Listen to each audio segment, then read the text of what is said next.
to have completely vanished from the larger media. It's rather ironic that there's a real crime here. The crime belongs, of course, to Joe Biden, but the media seems to have completely and totally forgotten about it. Well, they haven't forgotten. They have chose to ignore that Joe Biden said on. Well, he was at the foreign Council on Foreign Relations, and he admitted that he was going to hold up a guaranteed $1 million loan guarantee unless they fired this prosecutor. Now what the narrative is? I saw Susan Rice on television the other day, and this is a woman who this is a woman who's lost all credibility, right? And she decided that she was going to critique Trump. She was going to critique what Trump has done. And what she said was this. She said, well, the difference between what Joe Biden said and what President Trump said to the Ukrainian president is that Joe Biden was putting forth the Obama administration's position in the Ukraine, i.e., so this wasn't Joe Biden just talking about Joe Biden trying to get rid of this prosecutor, and somehow this prosecutor was identified as being corrupt. Now, no one has called this prosecutor that got fired by Biden or that Biden insisted be fired. No one has called him corrupt. He was investigating corruption. That's what he's known for in this whole scenario. And Charles, isn't it interesting that we're seeing the same thing here? In the Ukraine, an investigator, a prosecutor who is investigating corruption gets fired. Right. In the United States, the president who is investigating the corruption of Joe Biden is threatened with impeachment. The two stories are remarkably similar. The record is clear. It's not the guy who commits the crime in this case that's the problem, that's in legal jeopardy. It's the people who are investigating the crime who somehow get in trouble. Now, I've been on a couple of programs, and I've had a number of people in call-in shows yelling basically through the phone wires, why are you picking on Joe Biden? What crime could he possibly have committed? I'd like to refer those folks to the Code of Federal Regulations, in specific, 5 Code of Federal Regulations, Section 2635.702, use of public office for private gain. It's a textbook definition of exactly what Joe Biden did both in China and the Ukraine. It's a clear offense, and yet the press seems almost totally disinterested in all of this. So we had what's floating out here now. I had someone say to me the other day, well, what's the difference between Hunter Biden getting a contract and being a businessman and his daddy helping him out, and Donald Trump Jr.? I said, well, the big difference is this. Donald Trump has never been a politician, first and foremost, and Donald Trump was a businessman. And if he helped Son out before he became president, it was all in the name of business. And by the way, Donald Trump Jr. would be classified as a business professional. Hunter Biden, on the other hand. That's correct. And it's an important point you're making. Let's take a bit of a look at who Hunter Biden actually is. Wait a minute, Frank. This is an ex-cocaine addict who is dismissed from the Navy dishonorably. Hold on, Frank. So the guy doesn't have any real business experience. And in particular, the 2 big billion-dollar deals that he's done, $1 billion from China, and I believe it's $500,000 a month that he got in the Ukraine, are in areas in which he has absolutely no background and no expertise whatsoever. So, Frank, what I was going to say, what I was going to finish saying when I talked about Hunter Biden, is I said, and Hunter Biden, on the other hand, is a crackhead, is a cokehead, is a drug user, was in and out of rehab. He was not and would never be considered a professional business person. And I said, as a matter of fact, if he were trying to manage money as an investment banker in the United States, he would be barred because he's a drug addict. Nobody would invest money with this guy. Come on. He couldn't get the licenses. It's absolutely astounding. And again, the fact that there is not much of a discussion of the one-sidedness of this whole thing, and particularly the way it's being covered in the media, Mm-hmm. really tells you all you need to know about the American media at this point. Well, I think, but this is the problem that we have, Frank.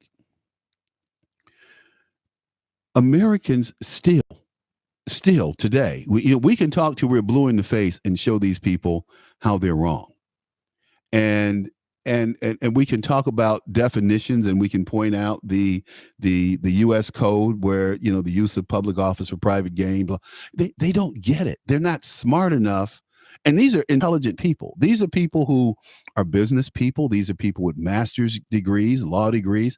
They don't seem to want to understand or comprehend that what Joe Biden said was the classic example of quid pro quo. If you don't do X, I will do Y. If you do X, I will do Y. It was classic. And then they lied. And this guy Adam Schiff, when Adam Schiff started into what he calls a parody after he got called out on it, he called it a parody, but he said it as if it were fact when he was talking about the transcript.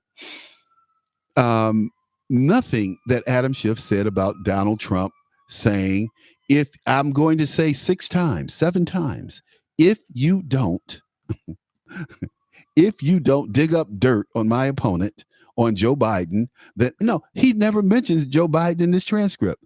I got the whole 5 pages right here, and I'm holding it up to my Facebook and YouTube people. I have the whole 5 pages. Not one time is Joe Biden's name mentioned in any of this. Not one time. And Donald Trump didn't bring up Giuliani. Zelensky brought up Giuliani. Zelensky brought up he didn't bring up aid or mention aid. He said, Mr. President, we're in a position now to buy more javelins from you for our defense. He brought it up, not President Trump. And as a matter of fact, and I'll quote verbatim, he says, we're ready to continue to cooperate for the next step. Specifically, we are almost ready to buy more javelins from the United States for defense purposes. Trump never mentioned military aid uh, to the Ukraine. He never said there's no reciprocity from the Ukraine and we need your help. And no, he never said any of that. I have one slightly different take than you said on it. It's not so much, I think, that there are people who don't understand the law in this case. I think we are entering into a period of American politics where, particularly for the Democrats, the good of the party is more important to them than the good of the country. We've seen this once before. Back in the 1850s, the Democrats decided that their intent to protect the practice of slavery was more important than the unity of the United States, the continued existence of the United States as a whole country, a unified country. We are now seeing once again that the Democratic Party, just as they did when they defended slavery in the 1850s, is putting the good of their party over the good of the nation or the nation's people. You go all the way back to the 1780s and the 1790s, and George Washington said on numerous occasions that he feared the creation and the existence of political parties because he was concerned that political parties at some point might lead some to believe that the good of their party was more important than the good of the nation. Now, unfortunately, President Washington's concern has now become fact. And you see this particularly in Democratic Party activities across the nation. You see it in another way too, Charles, and I know as a veteran, you're keenly aware of this.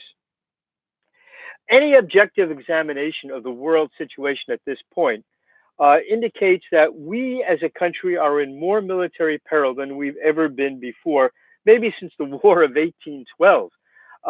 The Russians, the Chinese, the Iranians, the North Koreans, working in concert together present an enormous challenge to this country. Yet, if you look at the Democrat primary debates, you barely see any mention whatsoever of national security. And indeed, what mention the Democrats do make of national security basically comes in their intent to siphon funds out of the Department of Defense and put it into those programs that the Democrats rely on to get themselves reelected. Well, when we talk national security, we know that Democrats are not interested in national security. They're interested in open borders. Bill Clinton led the way on that years and years ago. But speaking of that, let's just segue from Trump and the um, the impeachment and the quid pro quo and the whistleblowers. We know that there's nothing there.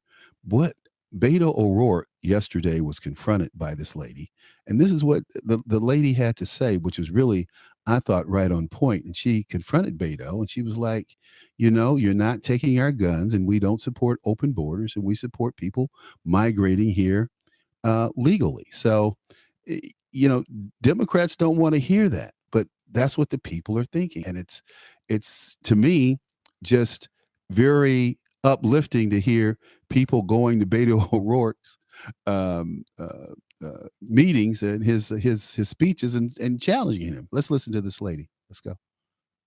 Robert, I noticed that you pander a lot to the illegal aliens and encouraging illegal immigration.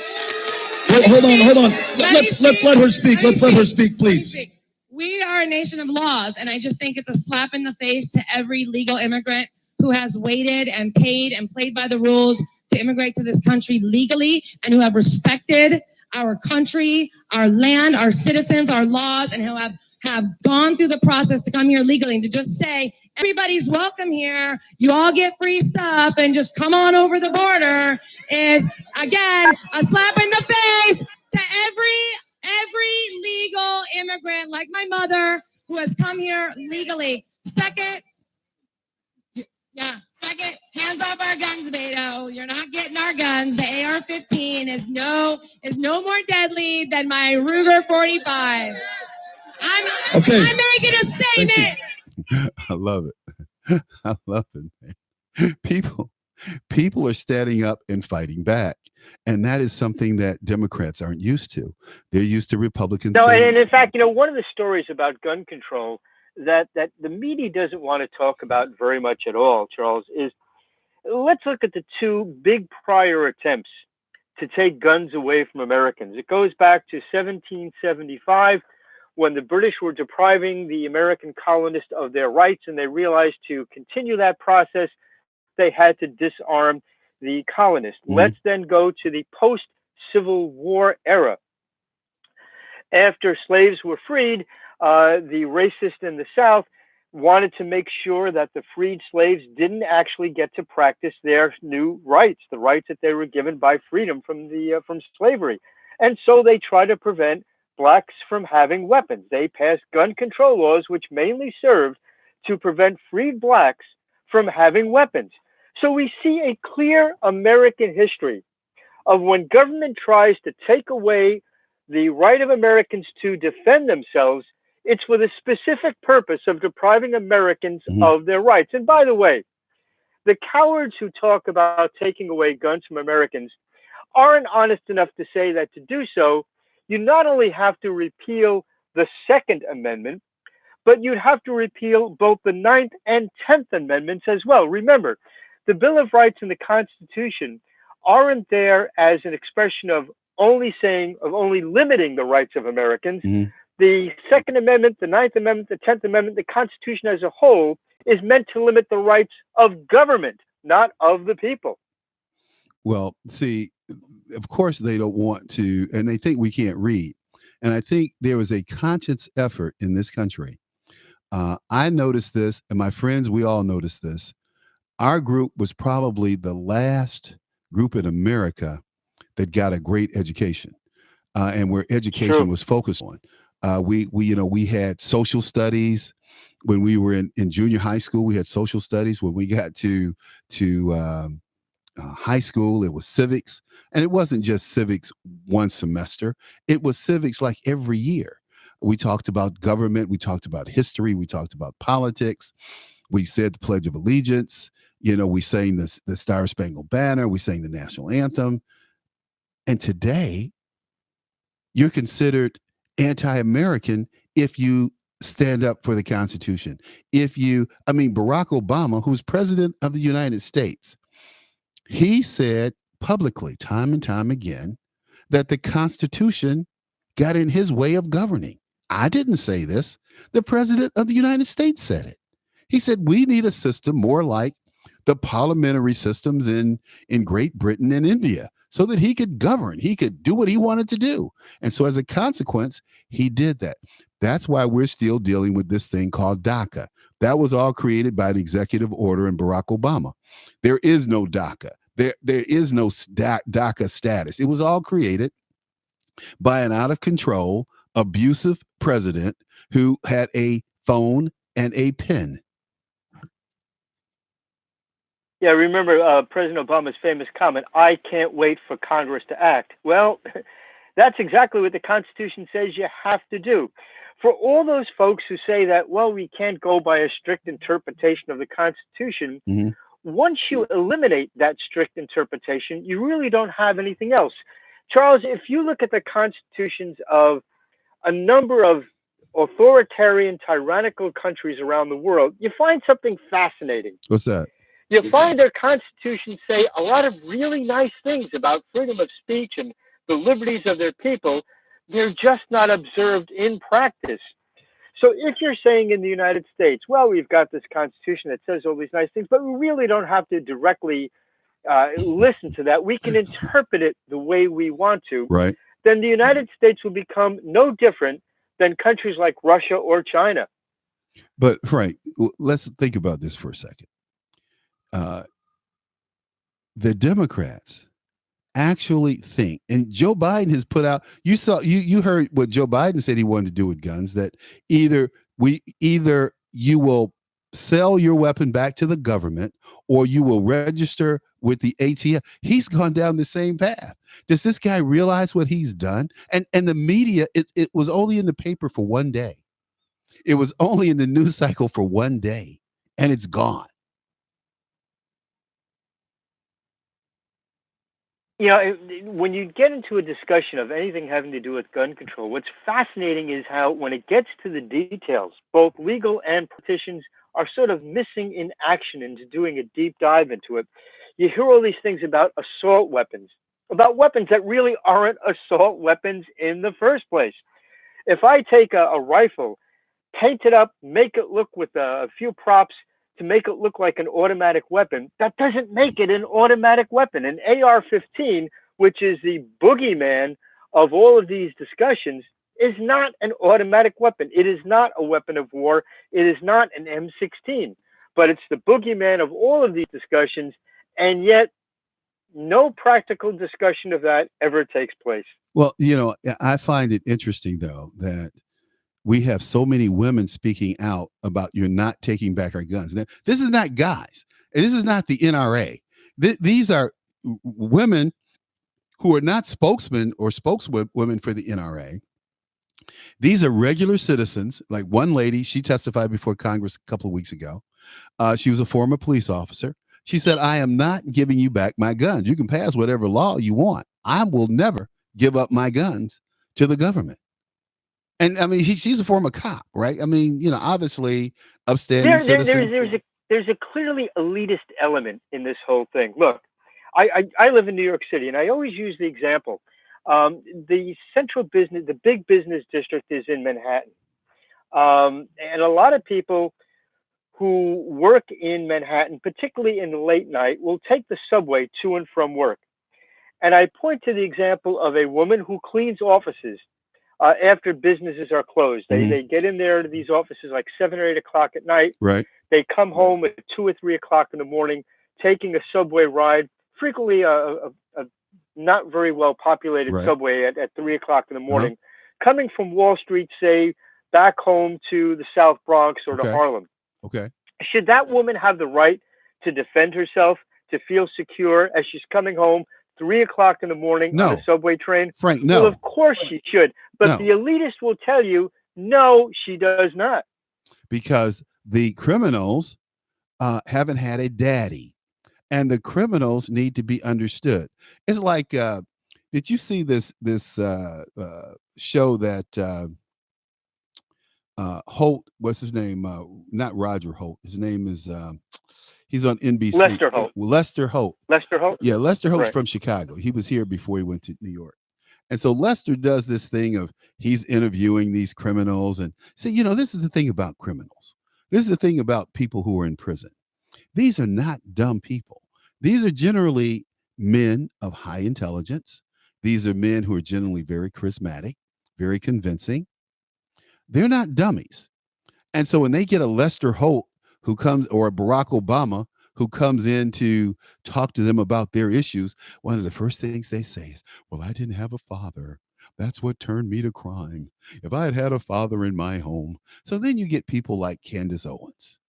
Candace Owens is testifying before the Congress, and she says, well, the number one pressing issue with Black America is absentee fathers. No, it's not absentee fathers. It's men who never signed up or never agreed to be fathers in the first place.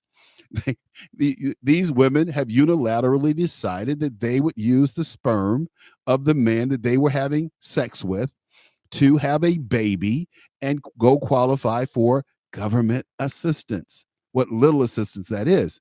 It's not a lot of assistance, but that is the game that's being played. And oh, by the way, since we have DNA tests today, we're going to DNA the father who never committed to having a baby, never committed to being with this woman, and this woman does not want him or him in the child's life. She just used the sperm to pay child support until the kid's 18. So why don't we just change the system a little bit? Say when a woman gets pregnant, she can go out and buy a house, and therefore, and the guy just pays for it for the next 18 years. How about that, Frank?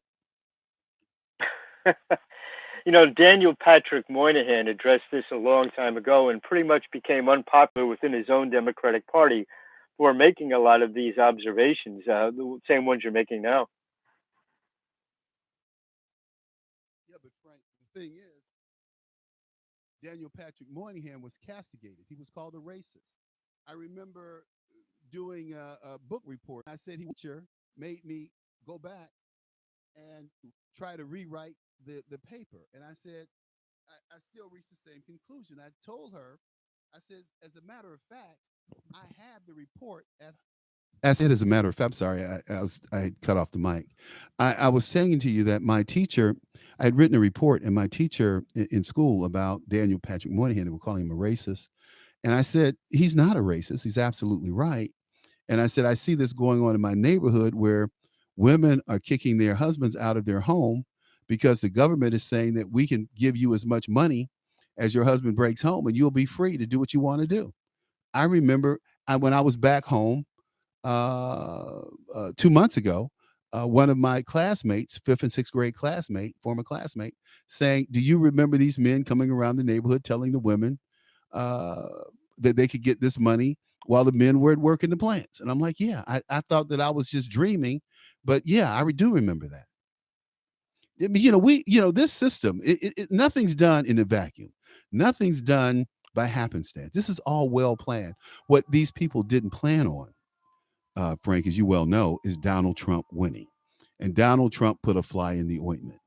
He put a fly in the ointment. There is a long history of racists attempting to eliminate the concept of family in the Black community, whether it goes back to slavery, where parents were not allowed necessarily to stay with their children, where children were sold, or one parent or two parents were sold, going all the way up to what the liberals are in the Democratic Party are doing today. There is almost a remarkable consistency in all that. Yeah, there's a consistency, but the thing is, the reality is these families remain strong until President Johnson's. I don't know if you call it the War on Poverty or the Great Society. I can't remember which one of those programs that the welfare. They're basically both two sides of the same coin. And one of the statistical fantastic points of all that is after about 50 years of the Great Society and the war on poverty, the rate of poverty in the United States essentially stayed the same. But what was fascinating is that in the decade or so before the war on poverty began, the rate of poverty was falling in the United States. But once the war on poverty began, poverty stabilized. In other words, it really didn't, all those billions that were spent, trillions in fact, that were spent on war on poverty programs had no effect whatsoever on poverty. And indeed, if you take an objective look at what the war on poverty programs did, is that they provided jobs for a lot of people who used those jobs and the money they made to help support Democrat Party candidates. Yeah, and that's been the bane of America since. I look at Ted Kennedy and the Immigration Act of 1965. What that did was open the floodgates to people who wouldn't have qualified to get in the country before. So all these poor Asians came over, the Filipinos, the Chinese, the Indians, they all flooded the country, flooded the lower socioeconomic levels, took over grocery stores, and then the people from the Middle East came in the 70s, and they took over all the gas stations. Now, how do you come from the Middle East with no money, and you get an Arco gas station? I tried to get Arco gas station. You know what they told me? We only deal with we're not dealing with any Americans. We're dealing with folks from the Middle East. So you come to this country and you can't get into the gas dealer business because they don't want to deal with they say, well, the Middle Easterners, they will go into neighborhoods that Americans won't go into. Okay, what does that have to do with the fact that Charles Butler wants to open gas stations, wants to buy gas stations? I mean, and you look at Dunkin' Donuts. I remember the Wall Street Journal running this article back in the 80s about this Asian Indian who came here and basically took over the franchising for Dunkin' Donuts. And so when these people would come here, they'd open a Dunkin' Donuts. They'd be given a Dunkin' Donuts. They put the money up for the family, everything. Hotels. These Asians would come here. They get a hotel.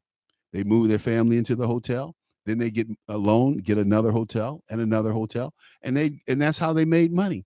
Now you and I, Frank, we cannot go to SBA and get a loan for hotels. You know why?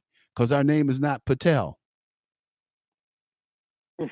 I'm serious. No, I'm serious, Frank. You're laughing, but I mean, these are things that are well documented. We've looked into this. I just haven't had the platform to get it out there. But if I were like Tucker Carlson, and that's what I like about Tucker, he does things and he says things and he investigates things that other people just will not touch. Like he said, okay, on the dossier. And that's a rarity, and that's certainly a rarity in today's media. Hey, Charles, I have to run to the next hit. I look forward to our next conversation. Okay, man. Thank you. Thanks for being on with me. Appreciate you. Take care now. Okay. Bye. Hey, folks, we're going to take a short break, and we will be right back. And we're going to talk a little bit about Trump leaving Syria, what that's really all about. Okay.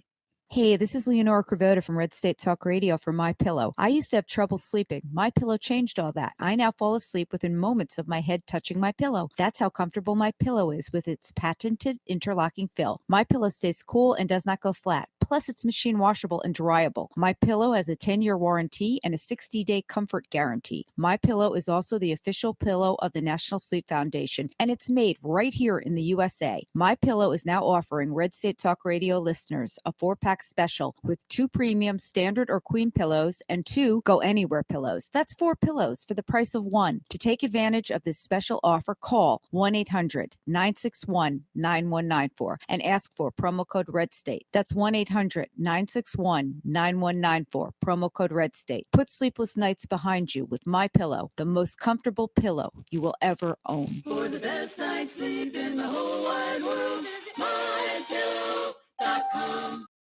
Kim Moline, co-owner of the Wingstop restaurants in Lansing and South Holland. Hey, Tom, I've got to be honest. Although I was unhappy with our old payroll company, I was pretty apprehensive about transitioning into a new one. When it comes to payroll, delays and lost data are really unacceptable. But I'm happy to say your staff really made it easy for us, and the transition couldn't have been smoother. And now, as we consider taking advantage of some of the other services you offer, Well, let's just say that next time we won't be so chicken. Thanks, Kim. Just call me at 630-242-1507. That's 630-242-1507. Or check us out at the web at precisionpayroll.com.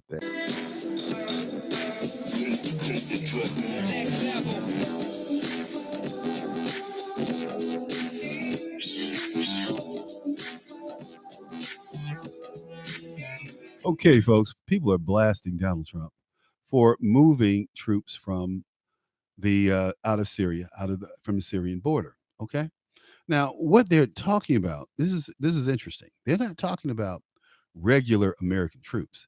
The troops that they're moving, and the troops that are in this on this border between Syria and Turkey and protecting the Kurds, these are special operations guys, special ops.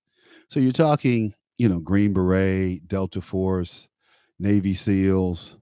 You're talking, the cream of the crop here. You're talking 100 guys, but these 100 guys would probably equate to a couple of thousand U.S. troops being on the ground in other places or more. Okay, that's how they fight. I mean, these are some bad dudes that the president is pulling off the border and bringing back home or redeploying to other spots, I guess, in the Middle East, in Africa. But I find it interesting that everyone's upset. We cannot, I'm sorry, we cannot continue to be the policeman to the world. And I don't want to abandon the Kurds. I don't think anyone really wants to abandon the Kurds. But the president has sent a message to the Turkish president Erdogan, and right now they have a first picture in the Wall Street Journal this morning. I was looking at this and I decided to do a little homework, a little research on it. Call a couple of my friends back in Washington, and so these are Turkish-backed Syrian rebel fighters who are looking, who've gathered down on the border, the Syrian Turkish border, and they're going to, when we pull back, they're going to try to make a move on the Kurdish fighters. I think what's going to happen is they're going to find that not only are the Kurdish fighters well armed, they're well trained, because that's what special ops, that's what these people do. They go in and they teach the locals to defend themselves. They teach the locals tactics. That's what they do. So as I kind of look at this situation, and I've done my little homework on it, I can tell you that, and the president issued a warning to Erdogan today, and he said, "Look, if you invade uh, Syria and you invade the Kurds, we got a problem, dude. And you have to take the president at his word. And as the president, they talk about him being unpredictable. I remember another president who didn't publicly talk about being unpredictable, but he certainly was. And that was Dick Nixon. Nixon said, "I want to be so unpredictable that Hanoi will not know what I'm going to do. Hanoi or Beijing or Moscow will never know what I'm really going to do." And everybody called Tricky Dick. "Oh, he's out of control. He's a dictator. Oh, we have to impeach him." And they did. They impeached him on the word of John Dean, a liar, a coward. They rolled John Dean out last year to testify on the Hill about impeachment. How about that? What did John Dean have to do with President Trump or Hillary Clinton or the Steele dossier? Nothing. But you should look at the testimony. I looked at it on YouTube, and I'm telling you, somebody should have punched John Dean right in the nose, because he destroyed a great presidency, destroyed a great man in President Nixon, giving him a chance to work in one of the highest offices, one of the most confidential spots in government next to him. And I have no respect, little if any respect for John Dean. That's where I'm coming from. So in the Syrian plan, Turkey's is going to test Turkey's allegiances to the U.S. And I don't think that Turkey has much allegiance to the U.S. Why do I say that? Well, one of the things that the Turks have done and Erdogan has done is he's taken weapons and weapon systems from, excuse me, the Russians. I wanted to say the USSR, but they don't exist anymore. But if it's left up to Putin and Obama, it'd be back. Remember, Ukraine, the Crimea Peninsula was taken on Barack Obama's watch without Barack saying anything to Vladimir except he told Medvedev, who was president at the time, tell Vlad, this is my last election and I can be more flexible after it. If that's not treasonous, if that's not collusion, I don't know what is. But see, that doesn't count because a Democrat said it. Doesn't count because Barack Obama said it. But it still doesn't take away from getting back to the Turkish military and the Turkish government and how they purchased weapons from the Soviets. Some people have forgotten about that. I haven't forgotten about it. You know, we have issues, and these Kurds and the Syrians have had issues that go back. We can trace it back to World War One. We can go back to the Sykes-Picot agreement, which divided the lands among the countries that have often been inhospitable to minority groups. See, people don't talk about that. All this stuff happened in World War II. 1919. There's a great book out about it called 1919, written by Maximilian. It's a great read. I've read it a couple of times. It's a big, thick book. But these issues, these tribal issues, these tribal wars, that's why we will never win, or anyone will win in Afghanistan. Afghanistan is not a country. It's a group of tribes put together that are all warring. They've warred for hundreds of years. That's Afghanistan. Anyway, so the U.S. exit from Syria is being hotly disputed, and I do mean hotly disputed, on the Hill among Democrats and Republicans, who both I think are wrong, because see, they want to talk about being in Syria, being in Turkey, but they don't have kids in the military. See, I think when these people sign up to be senators and governors, congressmen, senators and congressmen, and they have children of military age, we should enroll or recruit those, demand that those young people serve in the military. See how many, and in combat positions. I'm not talking about like Al Gore sitting in Saigon in a air-conditioned hotel claiming to be a journalist. You can't make this stuff up, people. You can't. He was Senator Al Gore's son. Senator Al Gore was, by the way, an ardent segregationist, and his son wasn't far behind. In fact, Al Gore Jr. was sued by the Secret Service when he was vice president because of racism and discrimination. True story. Look it up. And he wanted to be president and get the black vote. And he was going to do that and get the black vote because the black vote is politically unsophisticated. I'm not going to say stupid.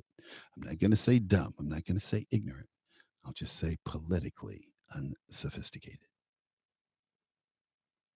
Last year, President Trump abruptly ordered a full withdrawal of U.S. forces, triggering the resignation of Defense Secretary Jim Mattis and an outcry. So Mr. Trump reversed himself on Syria, left the troops there. Mattis was gone. He decided, hey, I can't take any more.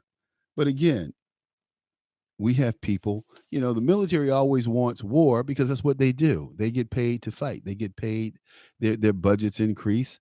They get to live out their legacy. They want to participate in war and go to war. And I get that.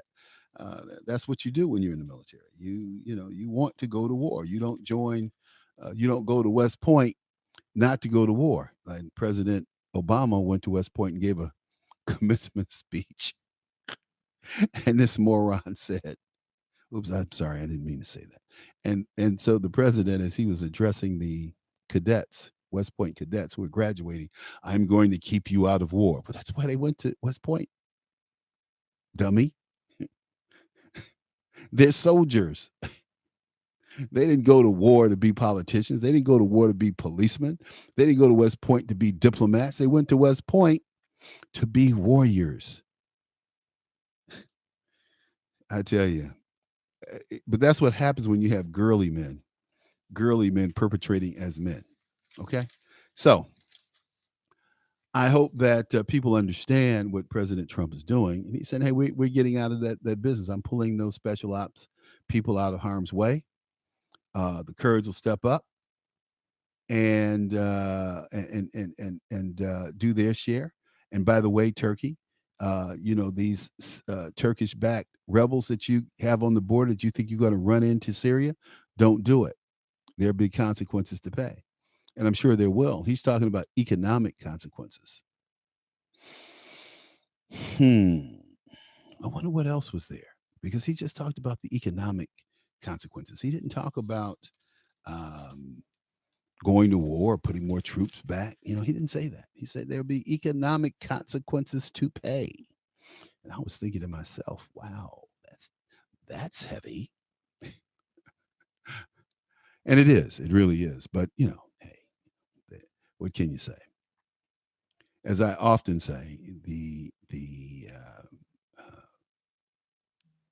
reality is far more interesting than fiction. Totally, far more interesting fiction. Speaking of reality, we want to talk a little bit about helping you and your family to overcome the psychological, physical, and financial burden of taking on a family member or yourself being diagnosed with cancer. We have a product called the Pink Ribbon Cancer Plan. Call us at 877 659 6126. 877 659 6126. Talk to one of our representatives about the coverage. It's about $250,000 over a lifetime of benefits. It pays out a one time lump sum payment like some other cancer plans, but it goes much further. So call our people, find out what these coverages are and what the plan is, and hope you will enjoy it. Hope you'll give us a call. Let's see, it's 877 659 6126. Okay. So today, here in Chicago, I'm going to talk about Chicago. Yeah, I got to talk about Chicago. because our mayor has absolutely lost it when it comes to the what do you call it? Come on, Charles. The teacher strike. I mean, she's totally messed up. I mean, she does not get that these teachers, and they're well paid. I mean, they should tie the raise to some type of performance, but they haven't, and they won't, because the Chicago teachers are some of the highest paid teachers in the country. I think they're the fifth or sixth highest paid teachers in the country, and they turn out some of the worst students in the country. Hello. So the question becomes, why? Why do you want to be some of the highest paid teachers in the country and you produce such a poor product? And they will tell you in a heartbeat, well, it's not all about academics. It's about the fact that we have to be psychologists and parents and sociologists when we're dealing with the kids, when we're dealing with our students. And I've often asked, why? Why don't you just teach? And it always comes back that that's too much. We have to take care of these other things before, and that's the problem. So you have this problem. You have these students who are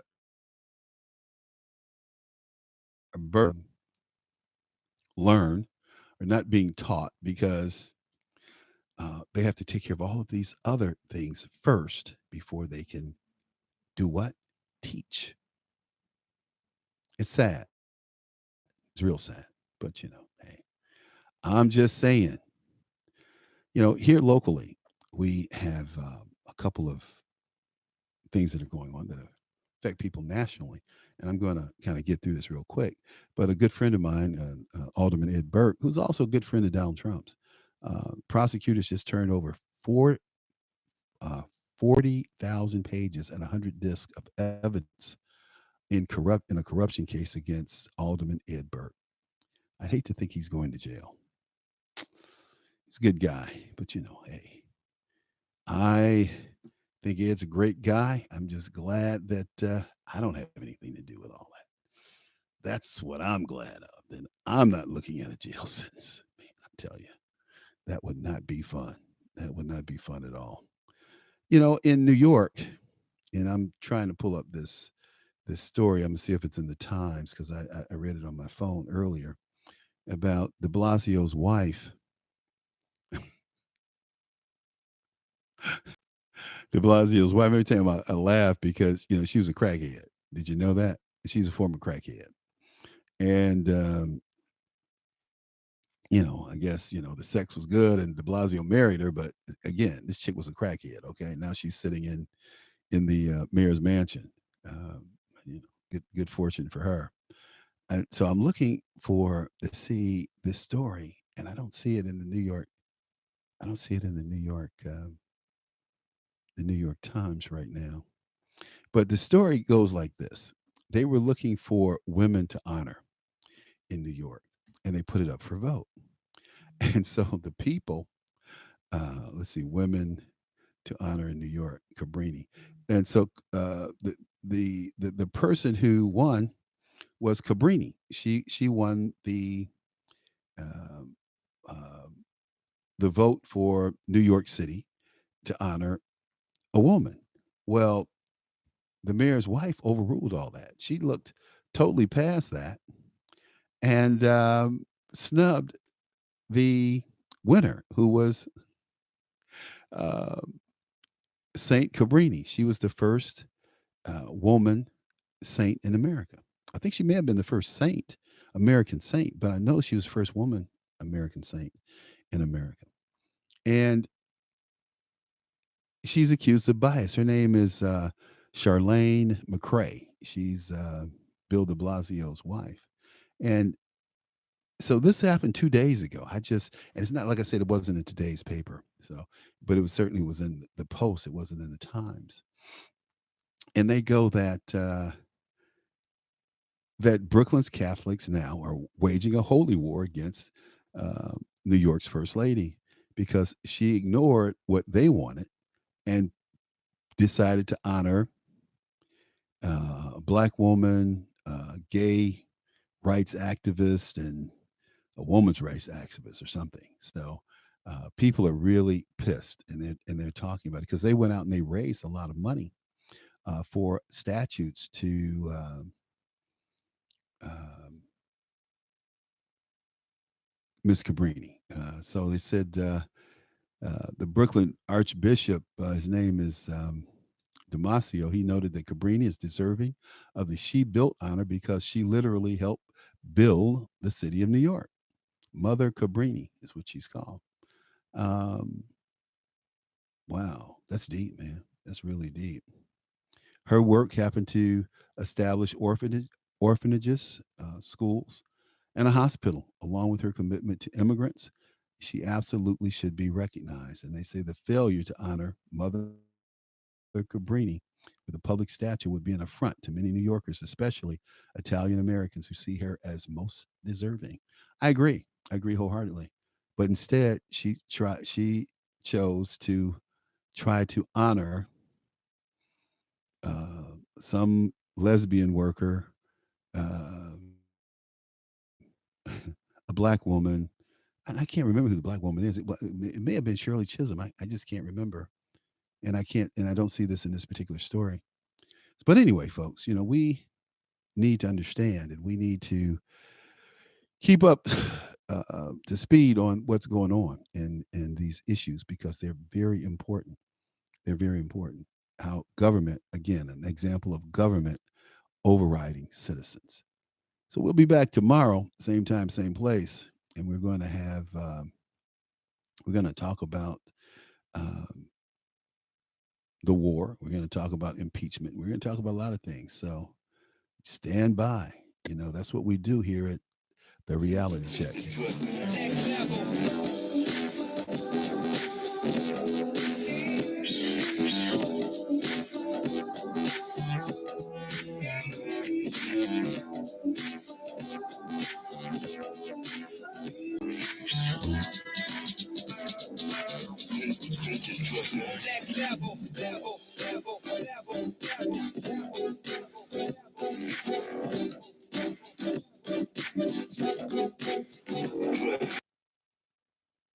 Okay, we're done. Hey, see ya. Thanks. Signing off on all of these things right here. We're going to end that. We're going to go over here and we're